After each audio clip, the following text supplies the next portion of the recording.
नमस्कार।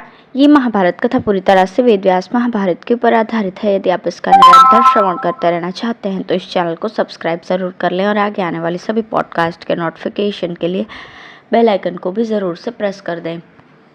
अब हम सुनेंगे धर्म, अर्थ, काम और मोक्ष के विषय में विदुर तथा पांडवों के पृथक पृथक विचार। वैशंपायन जी कहते हैं, यह कहकर जब भीष्म जी चुप हो गए तो राजा युधिष्ठिर ने घर जाकर अपने चारों भाइयों सहित विदुर जी से प्रश्न किया, धर्म, अर्थ और काम, इन तीनों में से कौन उत्तम, कौन मध्यम और कौन लघु है? इन तीनों को प्राप्त करने के लिए विशेषतः किसमें मन लगाना चाहिए? यह बात आप सब लोग अपने अपने विश्वास के अनुसार बताइए। यह सुनकर सबसे पहले विदुर जी ने धर्मशास्त्र का स्मरण करके कहना आरंभ किया।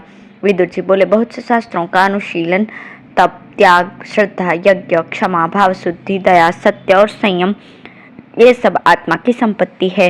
युधिष्ठिर, तुम इन्हीं को प्राप्त करो। धर्म से ही ऋषियों ने संसार समुद्र को पार किया है।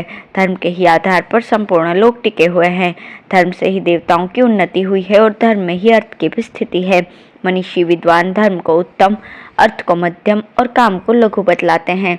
अतः मन को वश में रखकर धर्म को ही अपना प्रधान ध्येय बनाना चाहिए और संपूर्ण प्राणियों के साथ वैसा ही बर्ताव करना चाहिए जैसा हम अपने लिए चाहते हैं।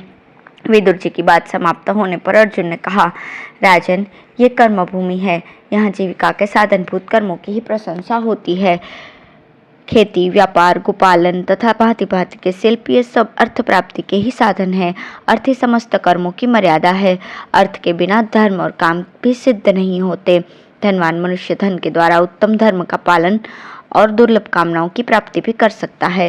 सब प्रकार के संग्रह से रहित, संकोचशील, शांत एवं गेरुआ वस्त्र पहने, दाढ़ी मूछ बढ़ाए विद्वान पुरुष भी धन की अभिलाषा करते पाए जाते हैं।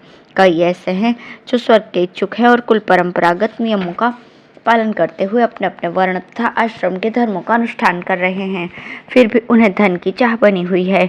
धनवान वही है जो अपने भृत्यों को उत्तम भोग और शत्रुओं को दंड देकर उन्हें वश में रखता है। महाराज, मेरा तो यही मत है। अब आप नकुल और सहदेव की बातें सुने।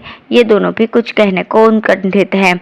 तदंतर धर्म और अर्थ के ज्ञाता माद्री कुमार नकुल और सहदेव कहने लगे, राजन, मनुष्य को बैठते, सोते, उठते और चलते फिरते समय भी छोटे बड़े हर प्रकार के उपायों से दृढ़तापूर्वक धन कमाने का उद्योग करना चाहिए। धन दुर्लभ और अत्यंत प्रिय वस्तु है। इसकी प्राप्ति हो जाने पर मनुष्य संसार में अपनी संपूर्ण कामनाएं पूर्ण कर सकता है। धर्मयुक्त अर्थ और अर्थयुक्त धर्म, ये अमृत के समान लाभदायक है। इसलिए हम धर्म और अर्थ दोनों को आदर देते हैं। निर्धन मनुष्य की कामना नहीं पूर्ण हो सकती और धर्महीन मनुष्य को धन भी कैसे मिल सकता है। अतः पहले धर्म का आचरण और फिर धर्म के अनुसार अर्थ का संग्रह करें। इसके बाद कामनाओं का सेवन करना चाहिए। इस प्रकार त्रिवर्ग का संग्रह करने से मनुष्य सफल मनोरथ होता है। यह कहकर नकुल और सहदेव चुप हो गए। तब भीम ने इस तरह कहना आरंभ किया, धर्मराज, जिसके भीतर कामना नहीं है उसे न धन कमाने की इच्छा होती है न धर्म करने की। कामना के बिना तो कोई काम हो ही नहीं सकता। इसलिए त्रिवर्ग में काम ही सबसे बढ़कर है। कोई न कोई कामना रखकर ही ऋषि लोग कठोर तपस्या में संलग्न होते हैं। फल, मूल और पत्ते चबाकर, वायु पीकर सावधानी के साथ संयम करते हैं। कामना से ही लोग वेदों का स्वाध्याय करते, श्राद्ध यज्ञ आदि क्रियाओं में प्रवृत्त होते तथा दान देते और प्रतिग्रह स्वीकारते हैं। बनिए, किसान, ग्वाले, कारीगर और शिल्पकार तथा देवता संबंधी कार्य करने वाले लोग भी कामना से ही अपने अपने कार्यों में लगते हैं। सारा कार्य ही कामना से व्याप्त है। अतः धर्म, अर्थ और काम तीनों का एक ही साथ सेवन करना चाहिए। जो इनमें से एक को ही स्वीकार करता है वो अधम है। दो का आश्रय लेने वाला मध्यम है और जो तीनों का सेवन करने में संलग्न है वो मनुष्य उत्तम है। यूँ कहकर भीम जब चुप हो गए तो युधिष्ठिर बोले, इसमें संदेह नहीं कि आप लोगों ने धर्मशास्त्रों के सिद्धांतों को समझा है और प्रमाणों का भी ज्ञान प्राप्त किया है। मेरे पूछने पर आपने जो जो विचार प्रकट किए वे सब मैंने सुन लिए। अब मेरी बात भी सुनिए।